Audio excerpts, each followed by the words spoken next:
72 mil anjos prontos para arrasar o mundo.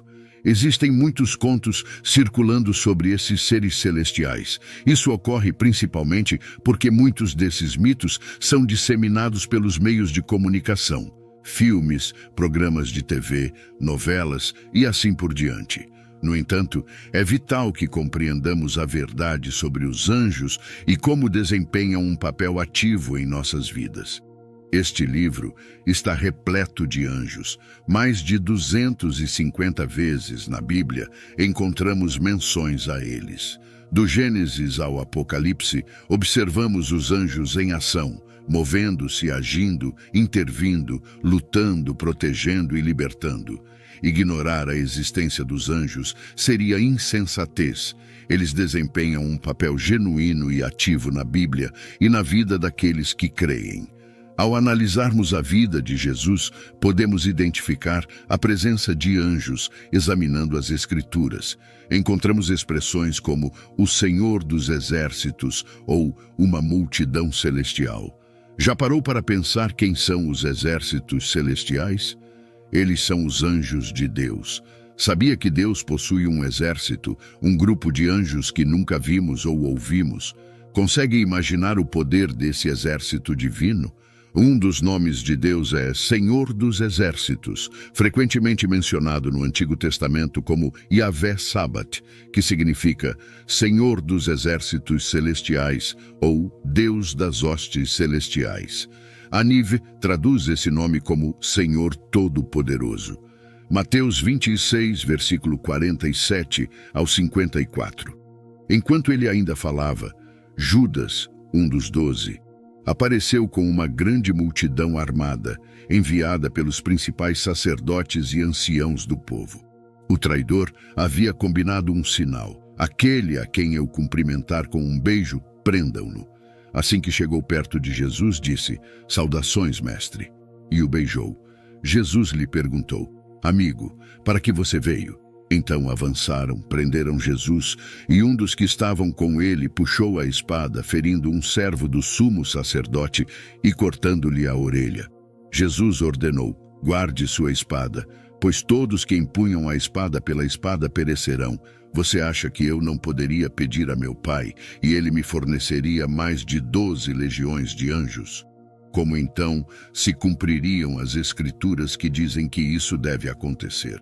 O que me chama a atenção em Mateus 26, 53 é que revela parte do poder disponível a Jesus na terra. Ele tinha mais de 12 legiões de anjos à disposição. Não percebemos totalmente o poder que ele possuía. Devemos nos perguntar, o que é uma legião?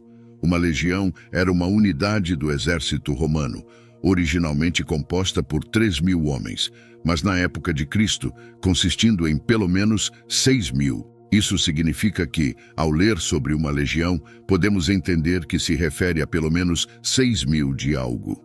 Marcos 5, 9 nos mostra um homem possuído por uma legião de demônios, indicando que esse homem tinha pelo menos 6.000 demônios dentro dele. Isso ressalta a capacidade humana de abrigar 6.000 demônios. Agora, sabendo que uma legião inclui pelo menos 6.000 anjos, multiplicar isso por 12.000 significa que Jesus poderia convocar pelo menos 72.000 anjos prontos para a batalha.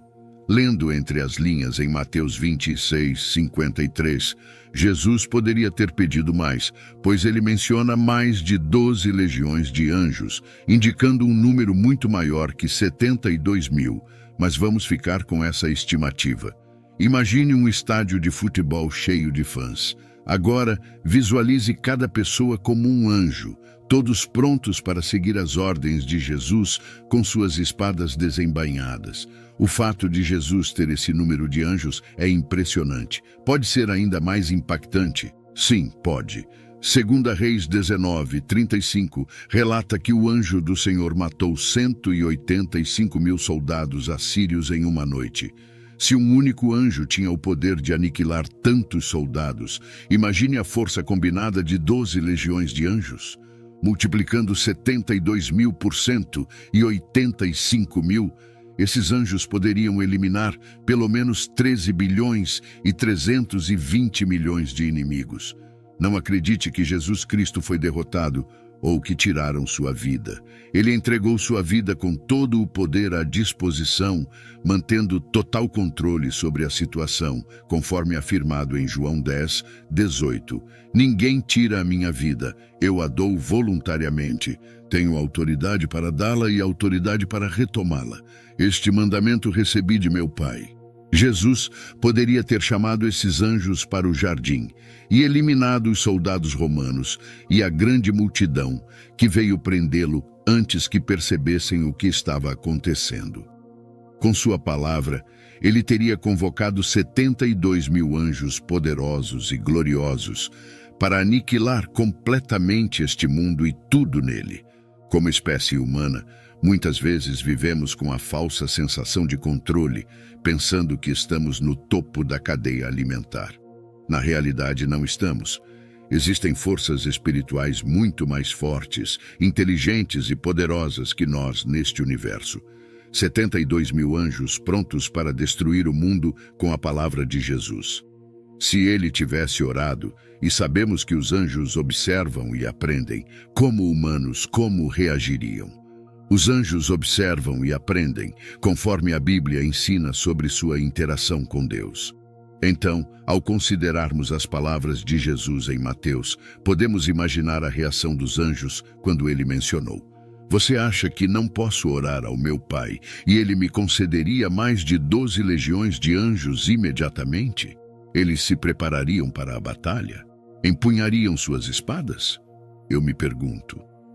Uma das maiores concepções erradas sobre os anjos é que são onipotentes e oniscientes, o que está completamente errado. Os anjos não possuem todo o conhecimento e poder.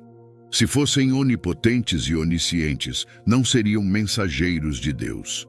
Nenhuma criatura pode ser tão poderosa e sábia quanto seu Criador. Portanto, pensar que os anjos são onipotentes e oniscientes é sem sentido. Conforme 1 Coríntios 4, 9, Paulo explica que somos espetáculos para o mundo e para os anjos. Ou seja, os anjos se maravilham com nosso relacionamento com Deus, e o plano de redenção é um mistério para eles. Somente Deus é onipotente e onisciente. Os anjos não possuem esses atributos. No livro de Daniel, há o relato do anjo Gabriel sendo interceptado pelo príncipe da Pérsia, enquanto lutava com ele por 21 dias antes que o anjo Miguel viesse resgatá-lo. Os anjos não são onipotentes. Se fossem, Satanás não teria sido expulso do céu com sucesso, e ele teria conhecido o fim de sua rebelião e evitado o orgulho. Surpreendentemente, os anjos não são oniscientes. Essa é a verdade. Eles não sabem todas as coisas. Certos mistérios de Deus estão ocultos para eles, até mesmo até este momento. Os anjos não podem dar a descrição perfeita de quem é Deus. Não é surpreendente que essas criaturas eternas da criação de Deus estejam aprendendo. Eles observam, apenas Deus é onisciente. Onisciência é a capacidade de saber tudo. Este é um atributo exclusivo de Deus. Até mesmo Satanás não é onisciente. Ele, junto com todos os anjos, observa e reage. Os anjos não sabem como as coisas se desdobrarão. Geralmente eles observam e depois reagem. A menos que o Senhor Deus Todo-Poderoso os envie em missões específicas ou os avise antecipadamente sobre algo. Eles geralmente observam e reagem. Isso é algo que você precisa entender verdadeiramente. Somente Deus é onisciente. Nem mesmo os anjos compreenderam verdadeiramente o plano de salvação e redenção. 1 Pedro 1, versículo 10 ao 12, destaca que os profetas indagaram diligentemente sobre nossa salvação, e mesmo os anjos anseiam entender a graça, a misericórdia, o amor e a fé relacionados à nossa redenção. A Bíblia mostra apenas um vislumbre do verdadeiro poder e glória de Deus, revelando que ele tem exércitos nos céus. 2 Reis 6:17, então Eliseu orou e disse: Senhor, rogo-te que lhe abras os olhos para que veja. E o Senhor abriu os olhos do moço, e ele viu, e eis que o monte estava cheio de cavalos e carros de fogo em redor de Eliseu. Salmos 68, 17. Os carros de Deus são 20.000, milhares de milhares. O Senhor está entre eles, como em Sinai, no lugar santo. Hebreus 12, 22. Mas tendes chegado ao Monte Sião e à cidade do Deus vivo, a Jerusalém celestial, a miríades de anjos. Apocalipse 5, 11. E vi e ouvi a voz de muitos anjos ao redor do trono, dos seres viventes e dos anciãos, cujo número era de milhões e milhares de milhares.